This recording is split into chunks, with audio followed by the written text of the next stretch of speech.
joining. Thank you, Lawrence. Thank you, Lawrence. We are going to go ahead and get started. So welcome to this evening's Road to Success, which is about local unit nominations and elections. I'm Carolyn Nelson Goddard, your Florida PTA president. My co-host this evening is Jean Hovey, our Florida PTA interim office manager. Good evening. So as is our norm, I will begin with introduction of our executive committee members, followed by the board of directors, followed by our office staff who are able to join us this evening. And then we'll go into our presentation. So going across my screen, the first person I see is Lawrence Claremont, Vice President of Leadership Development. Good evening, everybody. Thanks for joining us tonight. Thank you, Lawrence. Next, I see Melanie Williams, our secretary. Good evening, everyone. Thanks for joining us. Thank you, Melanie. Charmaine Post, the Vice President for Membership Development. Good evening, everyone. Thank you all for being here this evening. Thank you, Charmaine. I think, let's see if I see any more officers. I don't want to miss anybody. That's all the officers I see right now. I'm going to go back and introduce the members of our board of directors who are on the call. First person I see is Diamond K. Hawkins, Region Representative. Good evening, everyone. Felita Tutt, our Education Chair. Good evening. Alvin Gainey, Chair of Leadership Development. Good evening, everyone. Wendy King, our Membership Chair.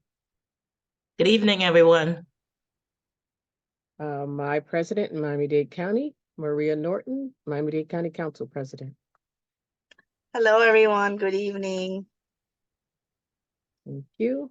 And Tiffany Graham. Tiffany is our Duval County Council President. She may still be joining. Good evening, everyone. Oh, there she is. Hey, Tiffany. All right. Office staff, I only see Jean Hovey, who is the co-presenter for this evening, who I have previously introduced. All right, so we will go ahead and get started. Do I have a volunteer to read the mission statement for me?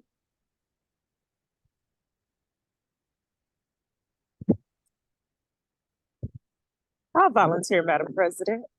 Thank you, Charmaine, although I know you don't need to read it.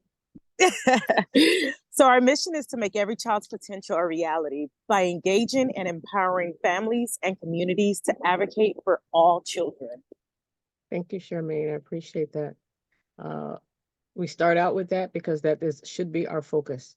All children and the families who surround them with love and care. All right, next slide, please.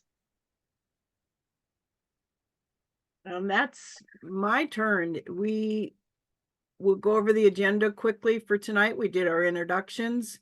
In a moment, we're going to provide information on getting started. We'll cover the nomination process, the elections process, and then Q&A at the end. Next slide, Lawrence. Thank you, Lawrence. Review your bylaws. Bylaws are really your friend and the information that you will need for your nominating committee, the election of the nominating committee, and the election of officers, including dates and times, are set out in your local unit bylaws, and that's in Article 6. Section 3 is nominating committee, and Section 2 covers the election. You also can review, if you have them for your local unit, standing rules and/or policies and procedures, and those might set out additional guidelines on the number of days that you have to present in advance of the election meeting, the nominating slate, or it could provide more information detailing when the election takes place other than in your bylaws. And let's see, those were my notes, but your bylaws, if you don't have a copy of your bylaws, you can request a copy through the state office, and there's a form on the Florida PTA website that will allow you to request a copy of your bylaws. So make sure you have a copy of your current bylaws to conduct your nominations and elections. Next slide. And that's officers and their election. Number 1, section 1, each officer of this PTA, PTSA shall be a member of this PTA.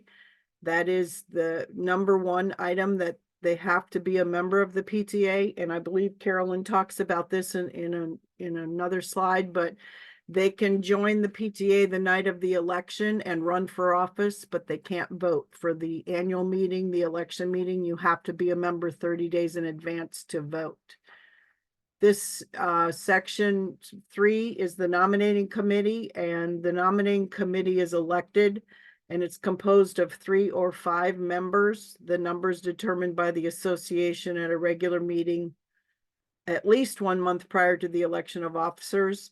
And that can be either 3 or 5. And I know we have a couple of local units who even have that section crossed out, and it's a 7, which is great when they have that many volunteers wanting to participate. The nominating committee selects the officers depending on your bylaws, and that is set out in Article 6, and that's section 2 that tells you who your officers are, and we'll go over that slide in just a few minutes. And the nominees must consent to serve if elected, and members of the nominating committee may be elected to office. They may have their name put in on the slate and be presented to the membership. And that's it for me.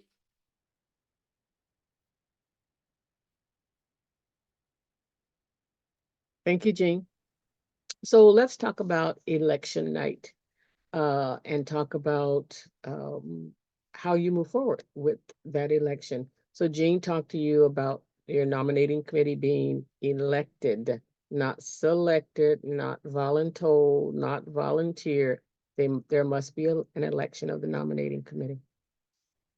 When it comes to that election night itself, your election is special orders. And someone on this call named Julie Palm taught me that.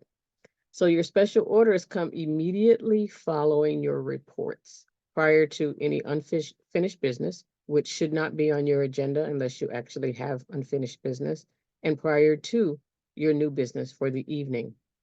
So first thing up will be your election, starting with your secretary reading the appropriate section of your bylaws that refers to the election of officers. Yes, it's lengthy, but yes, it is also something that you need to do. Following the secretary sharing that, the chair, also known as the president, will ask the chair of the nominating committee to come forward. Once you elect your nominating committee, the chair or president at the meeting where the nominating committee is elected will appoint someone who is elected, generally the person with the most votes, as the chair pro tem. That means the temporary chair. That person is responsible for calling the first meeting of the nominating committee, at which time amongst the committee members, there will be an internal election to vote on the chair of the nominating committee. So there's a lot of elections before you get to the real election. So once we have our nominating committee chair elected, then the process of soliciting or asking members to put forward their names for nomination consideration happens. You establish a date, as Jean said, not only for those names to come to you, but your election date. And those are published as soon as possible, but at a minimum 30 days prior to the election meeting, which is also known as your annual meeting. So the committee gets together and they discuss all of the names that come forward and select one person for each of the positions that will be elected. That is your slate of officers. The slate of officers is also called nominees. You may call them a few other things, but those are the people who the nominating committee considers the best candidates to move forward. You may not have someone slated for every position. And if that is the case, the nominating committee can continue to do their work. But they should attempt from the people whose names come forward to complete a full slate of officers. During the night of your meeting, the president/chair will call for the nominating committee chair to come forward and present the slate of officers. Once that is done, the president rereads those names and then calls for individual from the floor nominations for each of the offices. Now, some of our local units are a little fancier than others, and they follow some of the things that are done by county councils, state, and national PTA, which is to have a deadline by which nominations from the floor must be submitted. Now, we have to be realistic about this because if you have a date to bring forward your slate, you have to give people a reasonable amount of time if you are going to call for nominations from the floor to be submitted early in order to be valid. So you must do your nominations publication with sufficient time for people to put their names forward. Excuse me. Okay, so once the slate has been read by the nominating chair, the president has read the slate and entered it into the minutes. Then the president will call for nominations for each of the positions that are up for consideration. This is the perfect time for the president to also give those people who are slated and those running from the floor a couple of minutes, not a very long time, to talk about why they're qualified and why they should be elected to those positions. Highly recommend you have some sort of chalkboard, Zoom screen, PowerPoint presentation, something that allows members in attendance to see the names of everybody who is nominated and everyone running from the floor under the particular category or office that they are running for. It simply makes it easier when they're trying to vote, as well as some people just function differently. They may need to see it and not hear it, and we want to be accommodating if nothing else. Okay, so the president has called for nominations from the floor. It's time to vote. So what we should have prepared ahead of time is a ballot. A ballot does not have to be something super sophisticated and watermarked and all that good stuff. And it just needs to be an identical piece of paper for each of the people who is voting. And why would that be? Because when your members are checking in to your meeting that evening, there should be someone with a membership list who is credentialing them. And you may be wondering, what does credentialing mean? It means that I'm verifying that that person is someone who has been a member, had a membership for a minimum of 30 days, as Jean said. You have to have been a member for 30 days in order to vote at the annual meeting, which is your election meeting.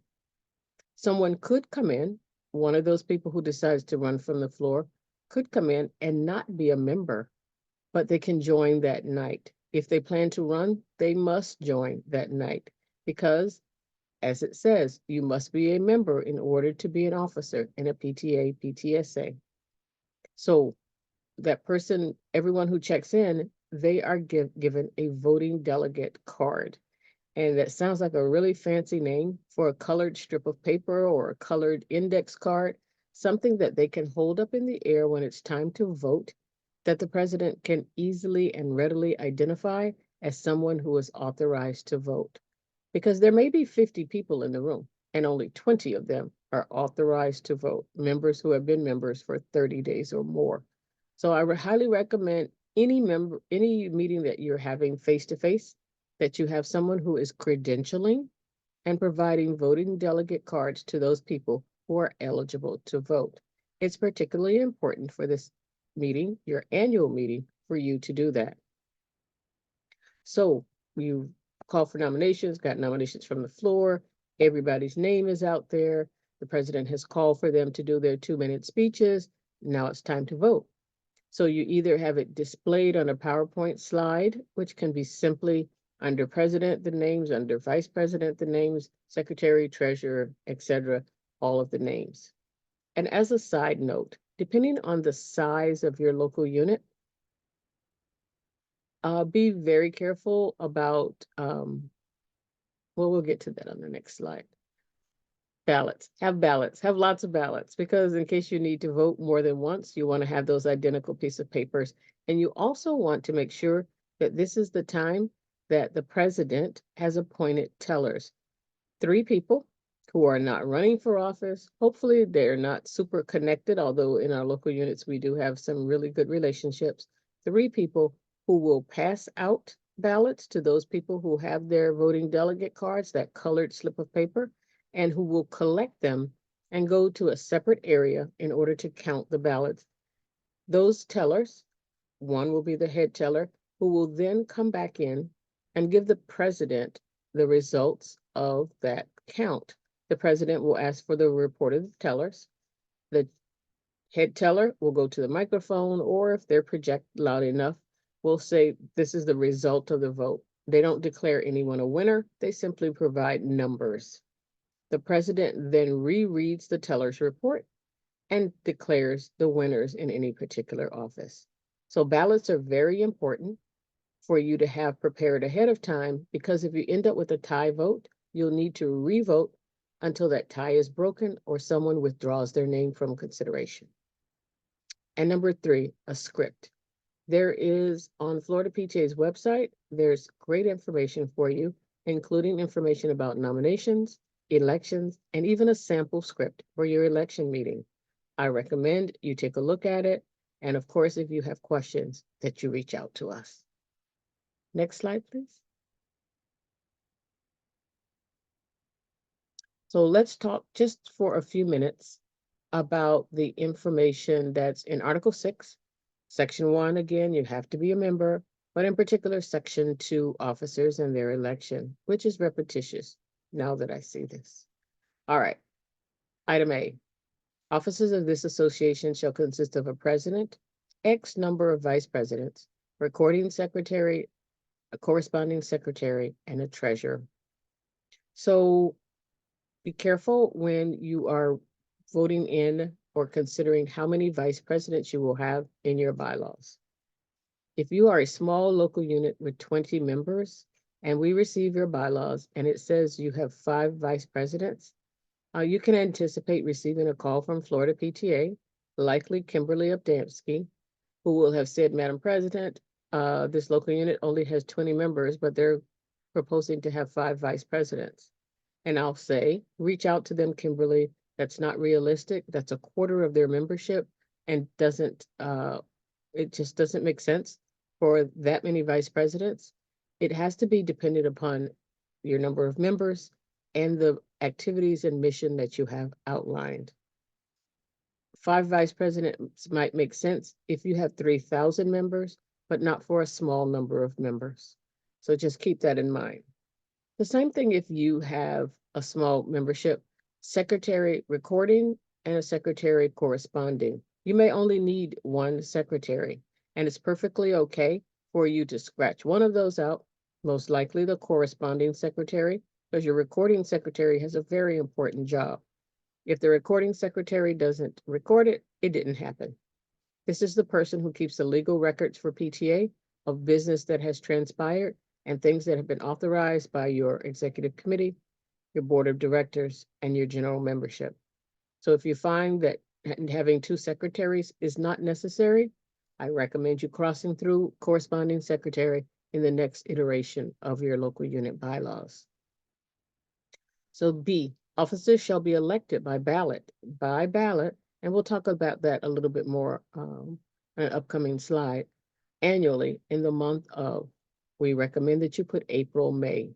Why April, May?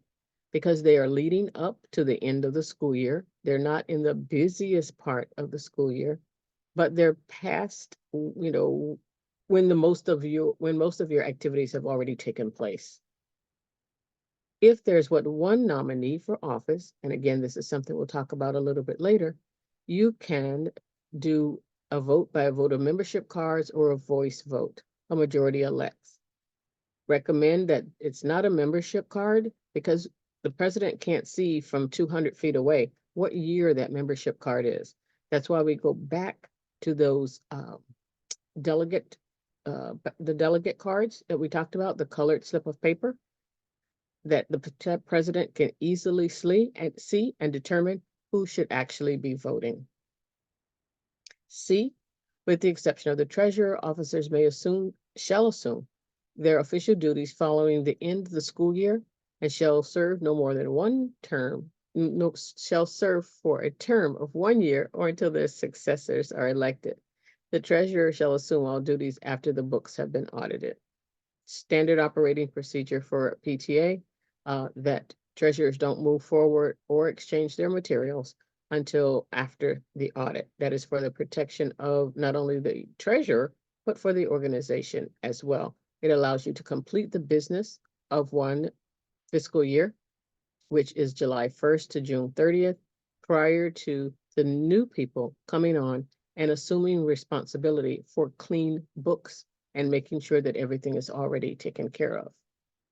Lastly, a person shall not be eligible to serve more than 2 consecutive terms in the same office. I will tell you there is some change in the local unit bylaws that will be coming down in the 24-25 edition. So just make sure if you're updating your bylaws that you read through them prior to giving them to your membership to vote on, because bylaws must be voted on at a general membership meeting before they are sent to Florida PTA. So I'm going to pause for just a minute. Jean and I have given you quite a bit of information and ask if there are any questions.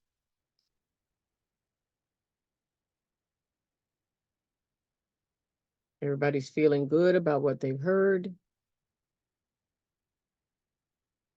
Okay. My parliamentary mentor has not sent me a virtual slap on the wrist, so I think I'm good. All right, next slide, please. And this is me. So the election meeting, you should always, like at every general meeting, have a script and an agenda in advance. The script that we have on the website is a great one to follow, and you can download it and make any amendments that you need to.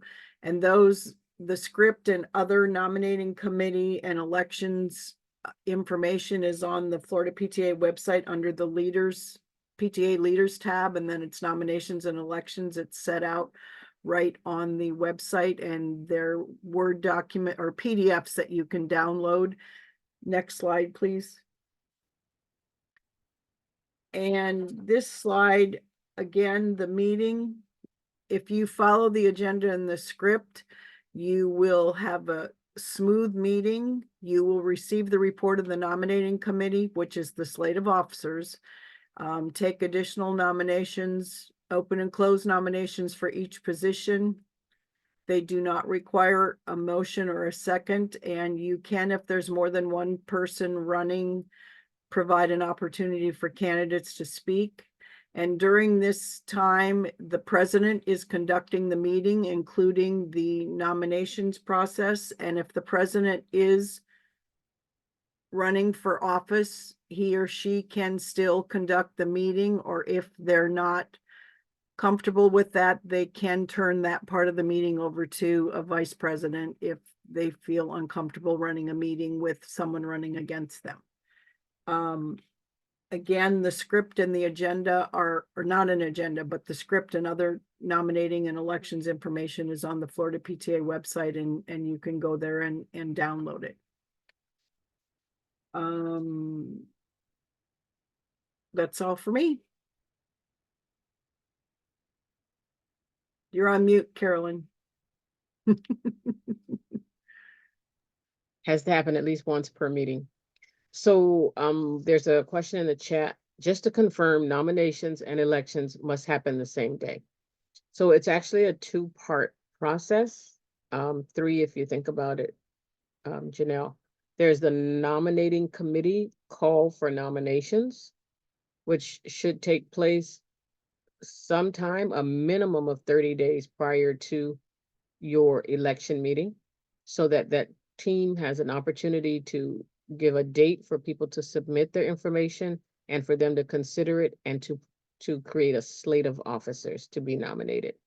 The evening of the meeting, that slate is presented to everyone in attendance, but also the president is required to call for nominations from the floor unless your local unit is on the ball and sophisticated enough to have created policies and procedures or standing rules that call for nominations from the floor to have happened at a previous time. So one thing is the nominating committee creating a slate. The other thing is nominations from the floor that night, the night of the meeting, to correspond with the presentation of the slate. Does that make sense to you, Janelle? Yes, so when we have the meeting to elect the nominating committee, and then the committee meets and decides on nominations during that same meeting. No, that's no. So I'm gonna give you an example. Tonight is the night that we're having our general meeting to elect it's at a general meeting, Okay, not a board meeting, not an right, executive right. meeting. So tonight's the night that we're having our general meeting to elect the nominating committee. Okay, That happens, the president appoints a chair pro tem, a temporary chair. And that's it for right now for them at that meeting, at this meeting tonight. That's it. okay, After this meeting, that group is going to get together. The chair pro tem is going to say, okay, everyone, we are meeting a week from now to talk about the date that we will ask everybody to turn in their names or nominees to be considered. And we'll give them a week to do that. It's a local unit, it's smaller. And then a week after that, we're going to meet to talk about everybody who has put their names forward and to decide on our slate. Then at the general meeting, that slate of officers will be shared at that general meeting. It can certainly be shared prior to that. It can be posted at the school. It can be sent out through your give backs. right. Like, you see please fit. join. We're having our general nomination meeting for what's next year, 24, 25 No, type thing. no, not quite. No, Tonight is the night that we're electing our nominating committee. no, right. I got that part. I mean, like when the nomination committee meets and confirms like the officers that have, once they've submitted Once they their have name, selected a slate, correct.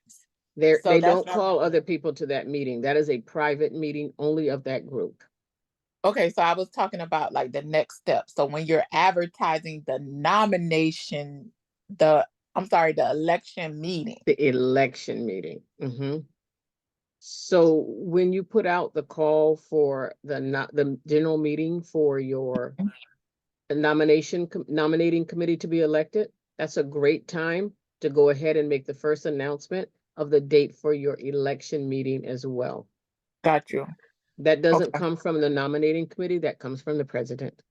Oh, okay. Okay. Now, could an officer, do you have to have, what did you say, chairperson pro temp on the nomination committee, or could it be an officer like, say, you can't run for the office anymore? Or it has to be someone neutral? Those are two different things. The nominating committee is elected, and only the people on that committee can someone be the chair of that committee. And the president appoints that person, the temporary chair, that night. And when that group meets, they elect from amongst themselves the person who will be chair. It may be the same person that the president appointed as chair pro tem, but it may be someone else that the group elects from amongst themselves only. But it's possible that a member of the nominating committee may be a current officer. Yes, that is possible. I just wanted to make sure current officers weren't excluded or something like that. No, actually, what Roberts says is to dissuade someone who is an officer or a potential officer from being a member of the nominating committee is not a good thing. Okay. But there are times and places within PTA, such as at National PTA, the National Leadership Development Committee is now recruiting committee, is the nominating committee at the national level. Those people of which myself and another couple of people on the call have been or are members of, we could not run for office while serving on that committee. So it depends on the rules of your particular Okay. level of association. Okay. I got it. Thank you. You're very welcome. There's a couple of questions about the slates, and some of them are very long. Okay, so we're gonna wait on a couple of the questions till we get to the end, because we may answer them. But I see your questions from the two people who wrote directly to me, and I'll share them at the end, respecting what you have asked. So let's talk about voting. So there are a couple of methods of voting. Ballot, which is for a face-to-face meeting, which we do in person, not as much nowadays, thanks to COVID. And everybody got really comfortable with having virtual meetings. And anonymous poll. An anonymous poll would be if we're having a virtual meeting. Those meetings that are face-to-face, remember I said have lots of those identical ballots in case you need to, you have a runoff of some sort, people get tie votes. But when it comes to the anonymous poll, consider the number of people that you need to have in order to have a good, clean election virtually. You need someone who is credentialing online, just as you did if you were having that face-to-face meeting. Someone who has that membership list and determines when someone joined. And you also need someone to let people in to the meeting, but also those people who aren't paid members for 30 days need to be put into the waiting room when voting is taking place to ensure that only those people who are voting, only those people who should be are voting. That's the having that voting delegate card and not having one. So the people in the waiting room don't have that colored voting delegate card. The people who we leave in the main meeting while we're voting are the ones who do. And then there's voice voting. Voice voting can take place if there's only one candidate for a position. And we'll talk about that. Here's some of the sample verbiage for our chair / president. An uncontested election. You could say, all those in favor of electing the slate of officers as presented. That's generally just one person is presented for each office and no one is running from the floor. And the president would list all of the officers and the office that they are running for, the names and the office that they're running for. He or she would ask the members to say aye, which means yes, pause, and then ask anyone who is opposed to say no. Point of information, whenever there is an opportunity for a vote and you have to ask for yes, you must always ask for no votes as well. It's not just during your election meeting, it is for any vote that takes place. Another uncontested way to vote is by acclamation. And the president could say, as there is but one nominee for the office of corresponding secretary, you have elected John Smith by acclamation. And under this scenario, you could have offices that have contested elections. There could be two people running for president, two people running for vice president. But for the office of secretary, in this case, John Smith was the only person nominated. So we could take care of John Smith at the very beginning and say, there's only John Smith running for secretary. So you have, by virtue of no one else running, already elected John Smith. And then there is our contested election, where each member will be asked to mark only one selection for each office listed on your ballot or checking off on your poll. Just one, and the president will give you instructions, whether it's an X or a check mark, whether you fold your paper in half or fold it into quarters. And this is where our appointed tellers, which the president appoints ahead of time, come into play. Those tellers will not only pass out the ballots to the people who have their voting delegate cards, those colored pieces of paper, and they'll know how many people based on the delegate report that is provided, the credentials report that is provided from the person who was doing the intake at the beginning, but they know how many ballots they should be collecting and then they put that into their report when they come back to the president. So each member, mark your ballot with an X if it's a pre-printed ballot, or write down one name for the office of president. And you've got your list up there that you've already written, depending on what kind of classroom you were in and how old the school is. It might be a chalkboard, it might be a smart board, or it might be a PowerPoint presentation where you have typed the names so everyone can clearly see who is running for each office. So another couple of tips.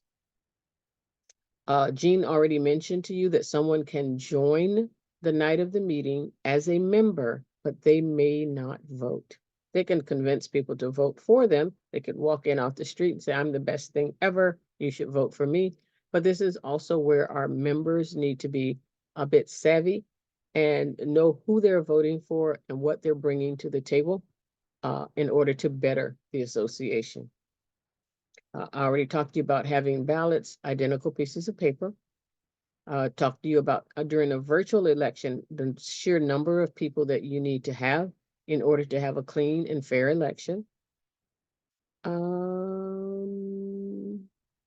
I think that's it for that slide.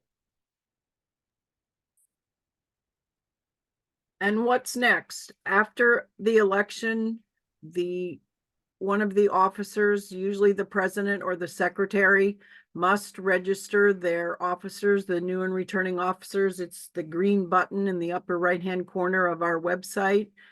We are required to have the name, address, valid phone number, and email address for the president, secretary, and treasurer. We don't share that information with non-PTA entities. We are required as a constituent organization under National PTA to provide it to them. And we also provide the information to our county councils or region reps, depending on what area you are in. That way they are able to reach out and provide training opportunities and assistance if needed.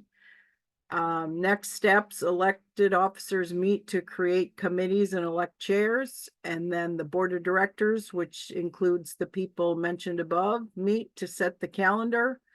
And the treasurer meets with the budget finance committee to create the budget. And there is information available from county councils about some of these things that you need to do after you're elected. And if you reach out to them or the state office, we can provide you with copies of that information too.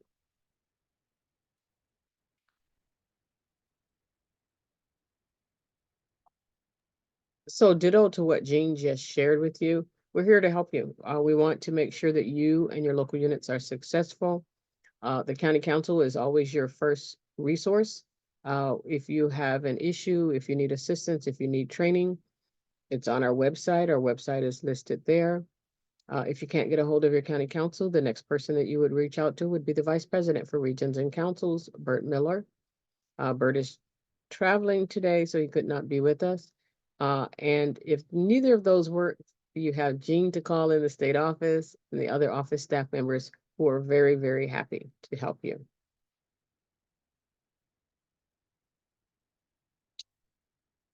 Okay, Q&A. So there are a couple of questions in the chat. So what happens if you need to hold an emergency election because someone quits? That depends. So I'm going to go, don't have the bylaws open right now, but let's see, let me open them up. Give me just a second. Open up your bylaws. It's under Article 6, Section 4, vacancies. You got it open, Jean? Yeah, I printed a Perfect. copy. All right, so Jean's going to read it to us and let you know just what to do. And again, bylaws are your friend. And it says Article 6, Section 4, vacancies. A vacancy occurring in the office of president shall be filled for the remainder of the unexpired term by the vice president. A vacancy occurring in any other office shall be filled for the unexpired term by a person elected by a majority vote of the board of directors, on which they shall serve, notice of such election having been given. It's a lot of big words in there. It is. Yes. So with the exception of the president, always the vice president becomes president automatically. Okay? If it is any other office, the board of directors, which are your elected officers and the chairs of standing committees, will then elect someone to fill any other vacancy. But you have to give notice that you're having that election, as Jean said. Are we good with that question? Any follow-up from anyone?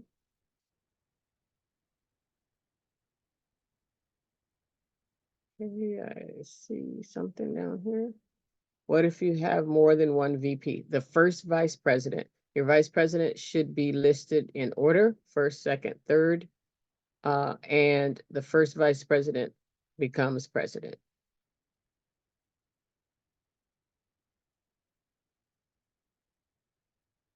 Okay. All right, I'm going to go to the other question that I had. That's the emergency election. We talked about nominations and elections. All right, so here's another question.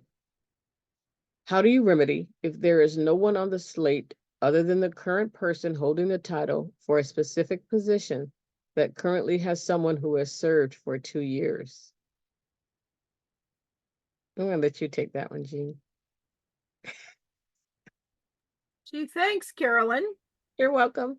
Well, actually, the bylaws say you're elected, you serve until your replacement is elected. However, you always need to try to find someone who can fill those positions. And we don't want people in the position for 10 years. And it turns people off when the same people are in office and office and office. But the nominating committee really needs to go out and they can do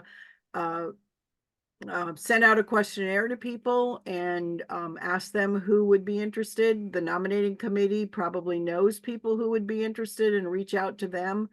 And you really should try to fill that position with someone who hasn't served in that position. I know that didn't make a lot of sense, but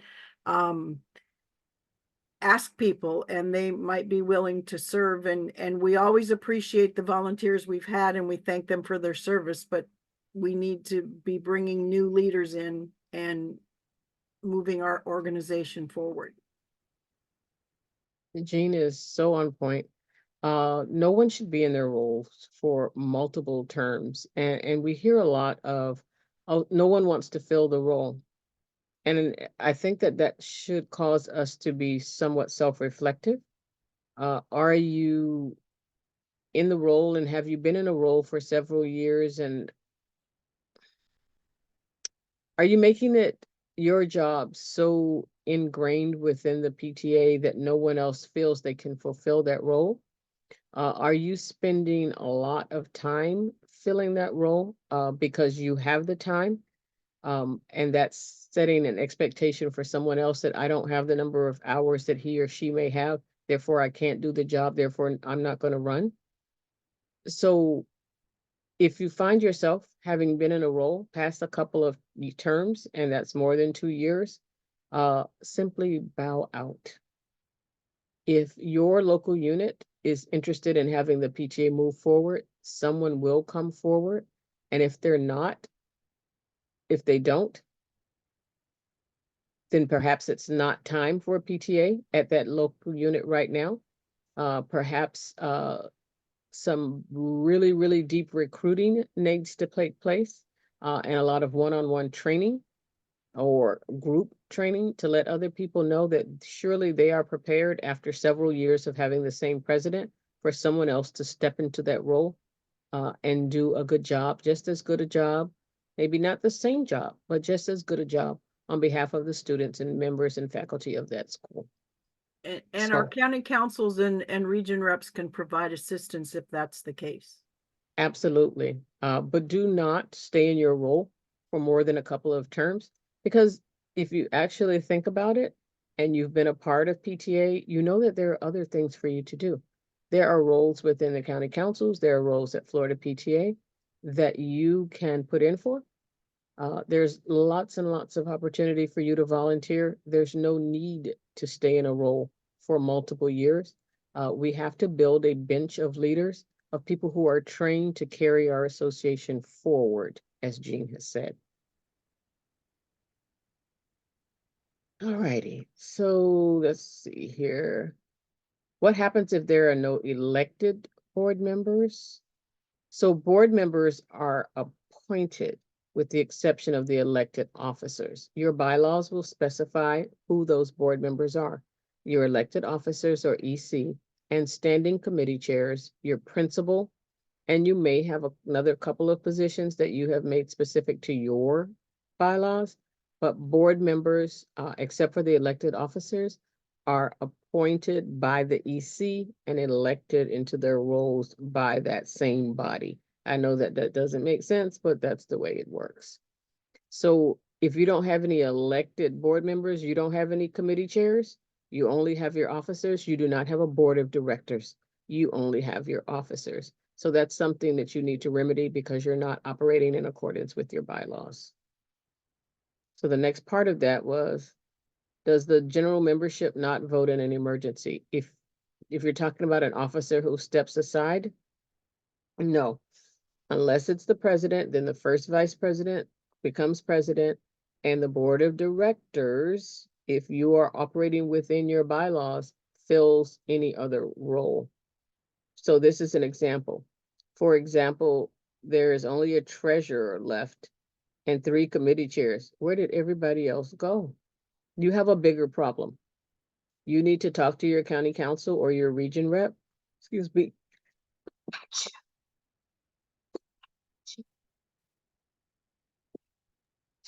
Excuse me. Okay, Bless you. so thank you. So in this case, you need to, tonight or tomorrow morning, reach out to your county council or your region representative, because if you only have a treasurer and 3 committee chairs left, you're gonna have to, as the children say, you're gonna have to do a do-over. There's something that needs to be remedied within your local unit. All right.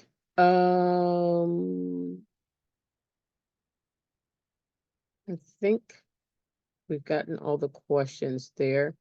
And if the person who posed the question about not having a board, if you could reach out to me or reach out to your county council president, I think that's your best course of action right now, because you will need some very individualized assistance.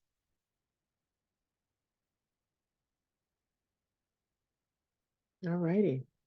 So I'm going to actually defer this slide and the 101 things that I gave Lawrence to talk about earlier for upcoming information. Since our president-elect is not on this evening, at least I did not see her, I'm going to ask Lawrence Claremont, Vice President of Leadership Development, to talk about our leadership development cohort and the other upcoming items. All right, let me get ready for that. I know, right? I push you on the spot. Sorry about that. All right, so if most of you are not aware, we're doing something that is very exciting, very amazing for state PTA to be doing, especially in this day and age. And that is, we have created a leadership development cohort. One of the things we've realized is that, and this is a lot of feedback from local units, county councils, and people looking to move up within the leadership structure of Florida PTA, is that there's not necessarily a whole lot of leadership development that occurs. And so we want to change that. And so as you can see on the screen, we have created a leadership development cohort that will run from January through June of next year. The application deadline is fast approaching. It is December 15th. I highly encourage everyone to apply. And the document that I am currently posting in chat is also the link for you to apply. For those of you that are on the call right now as local unit leaders, this probably is right up your alley for the audience that we're looking to help, level up, with what you're currently doing within PTA. And so I would say, please, read it, apply. If you know of anyone within your local unit that you feel would benefit from this, do that.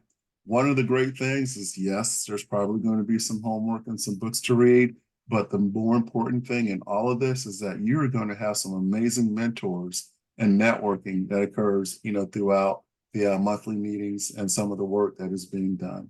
So I would say kudos to Carolyn and Alvin and Esther, for developing this, because it's something that is needed for us to continue to move the association forward.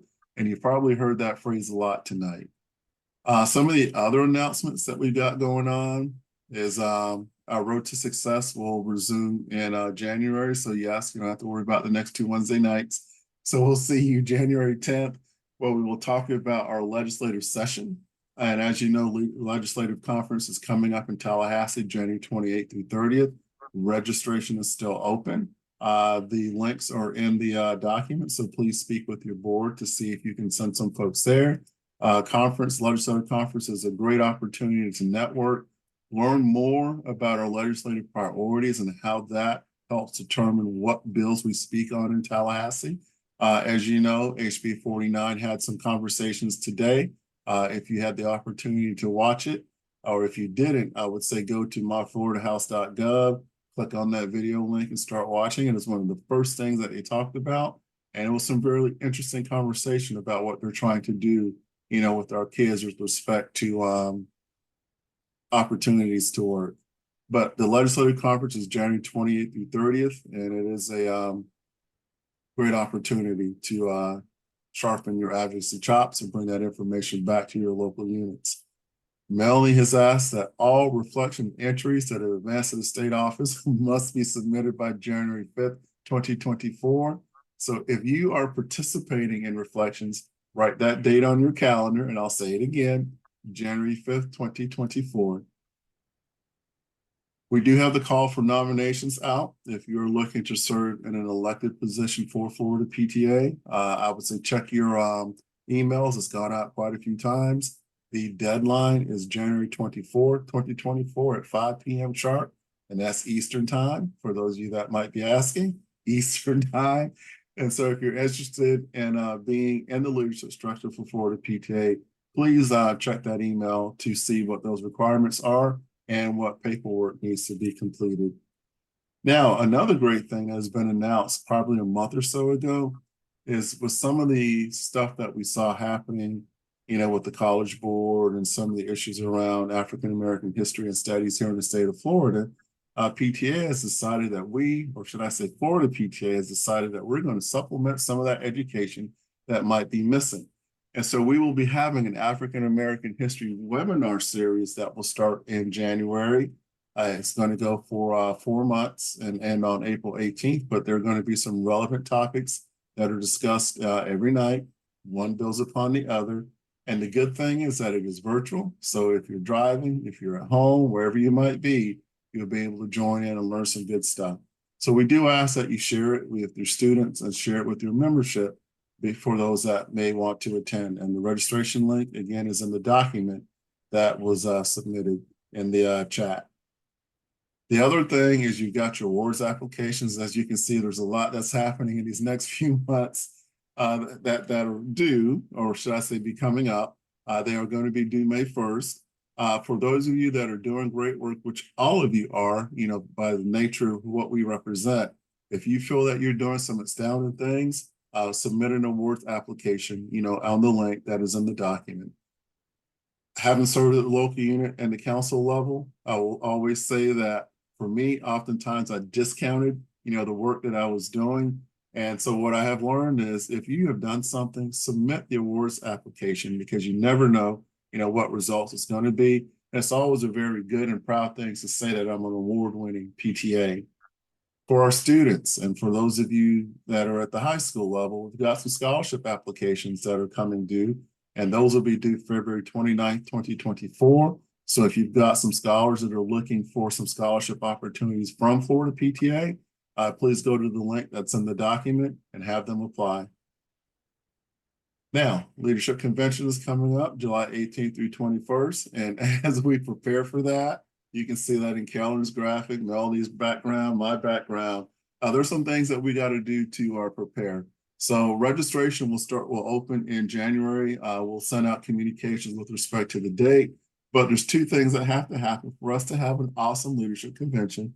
And the first one is workshops. So if you've got a great workshop idea or know someone who wants can submit a great workshop idea, send the link to them and give them the opportunity so that we can make the decision if this is something that is going to be good for Florida PTA. Alvin is on the call. He's the one that's leading up that particular aspect of it. We've already identified some great workshops, but we want you guys to help drive, what you want to participate in and learn at the leadership convention. The last thing is it takes many bees to make this work. Many hands make light work. We've all heard that phrase. So there's also a call for leadership convention volunteers.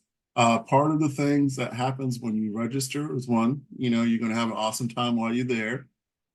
We'll take care of your registration if you're selected. But there's many other fun things that occur, when you work with us as a volunteer. And it's our volunteers that allow the magic to happen. And we've learned that last year and every year prior. And so we want our volunteers to have a great experience, because if you have a great experience, you're going to have our attendees have a very great experience. And I believe that wraps it up for our announcements this evening. So I'm going to send it on back to you, Carolyn. Thank you, Lawrence. So there is a lot going on with Florida PTA. And for those people who find themselves stuck in their roles for more than the 2 years, the 2 terms, 2 one-year terms, obviously there's something else for you to do with PTA. It's okay to let go.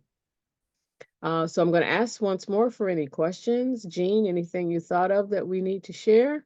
No, I think we covered everything.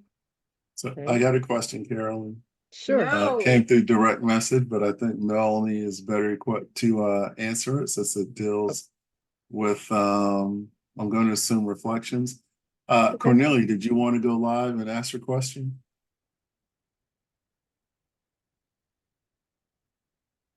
Hello, good evening. Cornelia Watson here.